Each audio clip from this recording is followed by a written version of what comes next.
अथ श्री स्कंदपुराणे शुक्रस्तोत्रम्।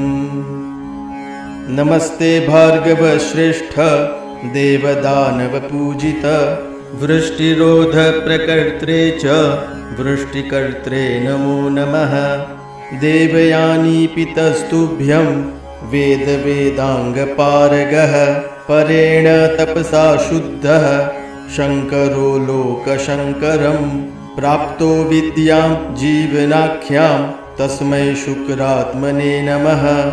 नमस्तस्मै भगवते भृगुपुत्राय वेदसे तारामण्डलमध्यस्थ स्वभासा भासिताम्बर।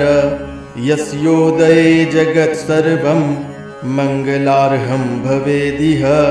अस्तं याते यरिष्टं स्यात् तस्मै मङ्गलरूपिणे। त्रिपुरावासिनो दैत्यान् शिवबाण प्रपीडितान् विद्यया जीवयच्छुक्रो नमस्ते भृगुनन्दन।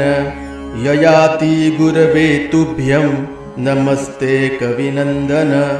बलिराज्यप्रदो जीवस्तस्मै जीवात्मने नमः। भार्गवाय नमस्तुभ्यं पूर्वं गीर्वाणवन्दित। जीवपुत्राय यो विद्यां प्रादत्तस्मै नमो नमः। नमः शुक्राय काव्याय भृगुपुत्राय धीमहि। नमः कारणरूपाय नमस्ते कारणात्मने। स्तवराजमिमं पुण्यं भार्गवस्य महात्मनः। यः पठेत् शृणुयाद्वापि लभते वाञ्छितं फलम्। पुत्रकामो लभेत् पुत्रान् श्रीकामो लभते श्रियं। राज्यकामो लभेत् राज्यं स्त्रीकामः स्त्रियमुत्तमां। भृगुवारे प्रत्यन्नेन पठितव्यं समाहितैः। अन्यवारे तु होरायां पूजयेद् भृगुनन्दनं। रोगार्तो मुच्यते रोगात् भयार्तो मुच्यते भयात्। यद्यत् प्रार्थयते वस्तु तत्तत् प्राप्नोति सर्वदा। प्रातः काले प्रकर्तव्या भृगुपूजा प्रयत्नतः।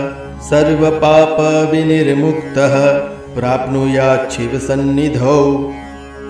इति श्रीस्कंदपुराणे शुक्रस्तोत्रं समाप्तम्।